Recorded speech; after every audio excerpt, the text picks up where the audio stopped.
Hey guys, welcome back to my channel. So this is the second lecture of DCN, Data Communication and Networking. So today we are here with the next topic, that is synchronous and asynchronous transmission. Then we will do analog and digital transmission in the next lecture. Okay, so let's start. So what is synchronous and what is asynchronous? The term synchronous is used to describe a continuous and consistent time transfer of data blocks.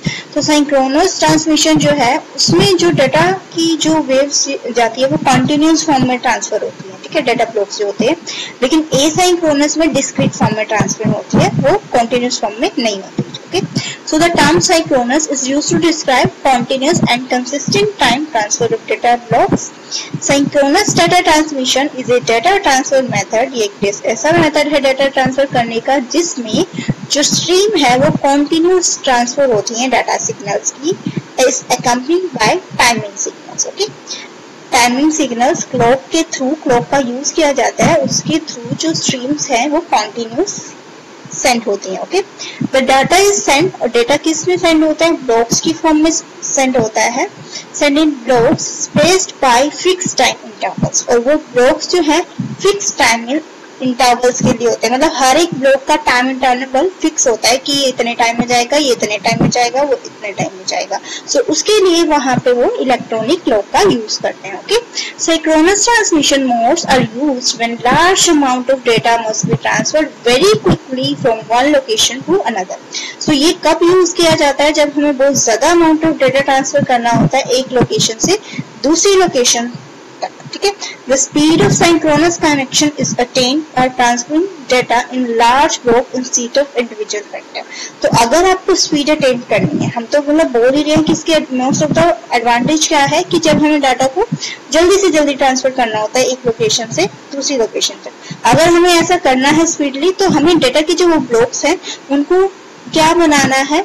बड़ा बनाना है. ठीक है, ज्यादा से ज्यादा data इकट्ठा send करना है, लार्ज ब्लॉक्स बनाने हैं. ओके, इंडिविजुअल कैरेक्टर सेंड नहीं करना, लार्ज ब्लॉक्स बनाने हैं इक्वल टाइम इंटरवल के, और जब हमें क्या करना है? डाटा को सेंड करना है. नेक्स्ट है synchronous transmission. Synchronises transmission speed at both the receiving and sending end of the transmission using clock signals built into each component. अब जो इसकी स्पीड होती है वो रिसीविंग एंड में और सेंडिंग एंड में सेम होती है. ठीक है, और कैसे करता है ये सेम? क्योंकि ये क्लॉक का यूज करते हैं, क्लॉक सिग्नल्स का. Okay, a continuous stream of data is then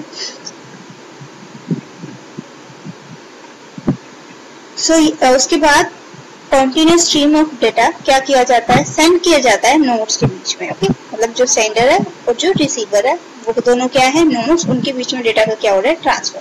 there are no start और स्टॉप बिट्स. इसमें कोई भी सिंक्रोनस ट्रांसमिशन में कोई भी स्टार्टिंग बिट और स्टॉपिंग बिट का यूज नहीं किया जाता. जो डाटा एक्चुअल में है बस वही ट्रांसफर हो रहा है. ठीक है, कोई भी एक्स्ट्रा बिट हम यूज नहीं कर रहे हैं, कोई भी गैप प्रेजेंट नहीं है डेटा ब्लॉक्स के बीच में. बस ये है कि उनका जो टाइमिंग इंटरवल है वो इक्वल होता है सब ब्लॉक्स. ओके, कोई भी गैप नहीं है बीच में, कॉन्टिन्यूस डाटा ट्रांसफर हो रहा है. स्पीड हम इसमें मेंटेन कर सकते हैं, फास्ट डेटा को ट्रांसफर कर सकते हैं, लार्ज ब्लॉक्स में डेटा को ट्रांसफर कर सकते हैं. ओके, और इलेक्ट्रॉनिक क्लॉक का हम इसमें यूज करते हैं. सो ये हमारा क्या है? Synchronous transmission. इसके एग्जांपल क्या है? Chat rooms, video conferencing, telephonic conversation. Okay, next है हमारा, क्योंकि इन सब में हम क्या करते हैं? फास्ट डेटा का ट्रांसफर हो रहा है, मतलब और उसी time at the same time हमें रिस्पॉन्स मिलता है ना. वीडियो कॉन्फ्रेंसिंग, टेलीफोनिक कन्वर्सेशन, कितना फास्ट रिस्पॉन्स मिलता है, मतलब डाटा जो है हमारा फास्ट ट्रांसफर हो रहा है. ओके, नेक्स्ट है हमारा एसिंक्रोनस ट्रांसमिशन. सो एक सिंक्रोनस ट्रांसमिशन में क्या होता है? इसमें हमारा डाटा जो है कंटिन्यूअस फॉर्म में प्रेजेंट नहीं होता, मतलब ट्रांसफर नहीं होता, और इसमें जो है थोड़े मतलब गैप के बाद जो है स्पेस आइडल होता है. वो आइडल क्यों होता है? वो डिले हो रहा है डाटा को ट्रांसफर करने में. ठीक है, और इसमें स्टार्ट और स्टॉप बिट का भी यूज किया जाता है, मतलब एक्स्ट्रा बिट्स यूज किए जाते हैं सेटिंग पॉइंट में एक और स्टॉपिंग पॉइंट में भी. ठीक है, so the term asynchronous is used to describe the process where data is encoded with start and stop bit. तो इसमें मैंने बताया कि हम किसका यूज करते हैं? स्टार्ट और स्टॉप बिट का यूज करते हैं. In asynchronous transmission, only one byte is sent at a time. So उसमें क्या कर रहे थे हम, ज्यादा ब्लॉक्स डेटा के लार्ज ब्लॉक्स सेंड कर रहे थे. यहाँ पे क्या है, एक ही बाइट एक टाइम पे हम सेंड कर सकते हैं. कोई भी टाइम रिलेशन नहीं है, कोई क्लॉक का हम यूज नहीं कर रहे, ठीक है. और डेटा के बीच में गैप भी होता है. After sending a byte, the next byte can be send after arbitrary delay. मतलब आर्बिट्रेरी डिले कितना भी डिले हो सकता है, उसके बाद हमारी नेक्स्ट बाइट सेंड हो रही है, ठीक है. The start and stop bits must be of opposite polarity. अब जो हमने मान लो कि स्टार्ट बिट अगर 0 यूज किया तो स्टॉप बिट क्या होगी 1. दोनों की पोलैरिटी क्या होनी चाहिए, अपोजिट होनी चाहिए. This allows the receiver to recognize when the second packet of information is being sent. मतलब एक पैकेट यूजर के पास पहुंच गया, ठीक है, उसके अगर अपोजिट बिट आए तो उसको लगेगा कि हाँ ये वाला पैकेट खत्म हो गया, अब जो है वो दोबारा से स्टार्टिंग बिट आएगी तो वो उसको लगेगा कि हाँ नेक्स्ट पैकेट अराइवल हो रहा है हमारा, ठीक है.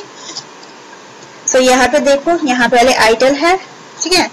ट्रांसमिशन मीडियम जो है हमारा पहले आइडल है, फिर वो स्टार्ट बिट सेंड करी, फिर जो हमारा डाटा सेंड हुआ, देन हमने स्टॉप बिट सेंड करी. Okay, the start bit which proceeds the data character. तो स्टार्ट बिट स्टार्टिंग में आती है, सो वो डाटा करेक्टर को प्रोसीड कर रही है. ऑलवेज क्या होती है 0. और स्टॉप बिट्स क्या होती है, विच सिग्नल्स क्या कहाँ आएगी, स्टॉप बिट एंड में आएंगी ना, एंड ऑफ ए करेक्टर आएगी, तो स्टॉप बिट्स हमारी हमेशा क्या होगी 1 होगी, ठीक है. इसके एग्जांपल्स हम देखें तो ईमेल्स, फोरम्स, लेटर्स, रेडियो, ठीक है, टेलीविजन, ये सब किसके एग्जांपल है, एसिंक्रोनस के. अब इन दोनों के बीच में डिफरेंस क्या होता है ऑलरेडी पढ़ चुके हैं. Let's have revision one by one. In synchronous transmission data blocks और फ्रेम्स की फॉर्म में सेंड हो रहा है, लेकिन एसिंक्रोनस में डेटा क्या होता है, बाइट और कैरेक्टर की फॉर्म में सेंड हो रहा है, ठीक है. सिंक्रोनस में डेटा फास्ट सेंड हो रहा है, एसिंक्रोनस में डेटा की ट्रांसमिशन जो है वो स्लो हो रहा है. सिंक्रोनस मोड कॉस्टली होता है, लेकिन एसिंक्रोनस मोड जो है वो हमारा इकोनॉमिकल है. सिंक्रोनस ट्रांसमिशन में टाइम इंटरवल का यूज होता है. वो टाइम इंटरवल क्या होता है, क्लॉक का यूज होता है. और टाइम इंटरवल क्या होता है, कांस्टेंट होता है हर एक क्लॉक का. लेकिन इसमें ऐसा कुछ नहीं होता, रैंडम आर्बिट्रेरी डिले होता है और कोई भी टाइम इंटरवल का यूज नहीं किया जाता.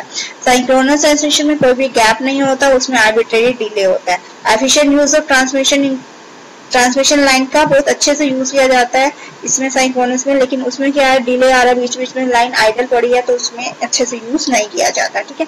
Synchronous transmission need precisely synchronised clock का यूज करती है for the information of new bytes, लेकिन उसमें कोई भी क्लॉक्स वगैरह का यूज नहीं किया जाता. सो आज हमने पढ़ा सिंक्रोनस ट्रांसमिशन क्या होता है, एसिंक्रोनस ट्रांसमिशन क्या होता है और दोनों के बीच में डिफरेंस क्या होते हैं.